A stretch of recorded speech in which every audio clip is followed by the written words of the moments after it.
mean, should they be involved in common defense? Absolutely. Infrastructure projects, things around our borders? Absolutely. The Department of Energy was created back in the 70s.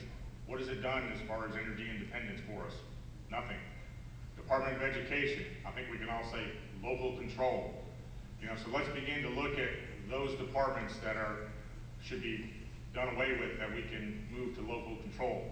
I think in education, that's one area. Department of Energy, we need to drill, you know, throughout our federal lands to begin to do energy independence.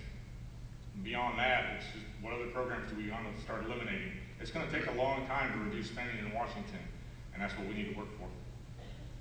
All right, thank you, Mr. Graney. For the next response, Mr. Gerald Walt. Well, you know, I don't think we need any more bills. We have a Constitution. We have a 10th Amendment that declares states' rights. Our forefathers give us a government with very limited federal authority and stronger states' rights. Do we need any more laws to determine that? No way. Let's just follow the ones we have. Is there a blurring of lines? Absolutely there are. But let me tell you who's responsible. Look in the mirror. We are the ones that allowed this to happen by electing officials who go to Washington who begin to step outside those lines.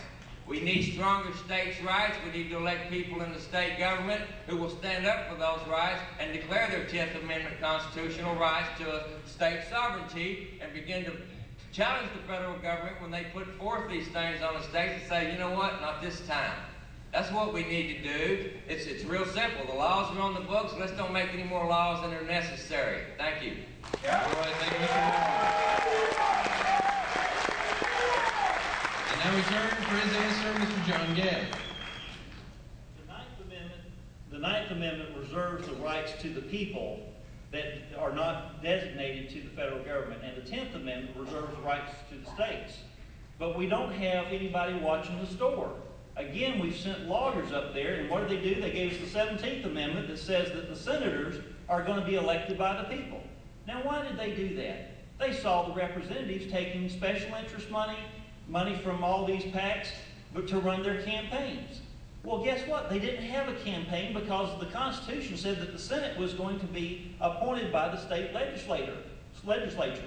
So now there's nobody watching the store because they're all taking the special interest money because they all have these big, expensive campaigns. What you're going to find when I win this thing, Lord willing, and with your vote, that I've spent the least money of anybody probably in American history. But I've done a lot of knocking on doors, and that's what it's going to take. And we've got to get back to the grassroots, get more of the power back to the states, back to the people, and less of the laws being made for the federal government to promote the federal government, to promote bureaucracy.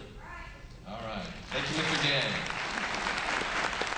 Lord willing. Answer on this question? It's priceless.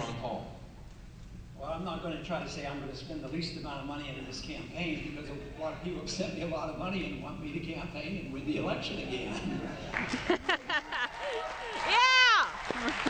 But I can say one other thing, though. I have voted for the least amount of spending and the least amount of taxes of anybody in the Congress, and that's why they call me the taxpayer's best friend.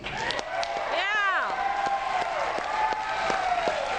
As far as state sovereignty goes, you know, putting an amendment in the Constitution or whatnot is not going to make much difference. We need people there that are determined that every single vote they take, they look at the Constitution.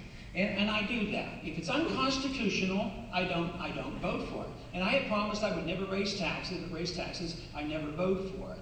But Article 1, Section 8 gives us those 20 things that we're allowed to do. And if it's not there, I just don't vote for it.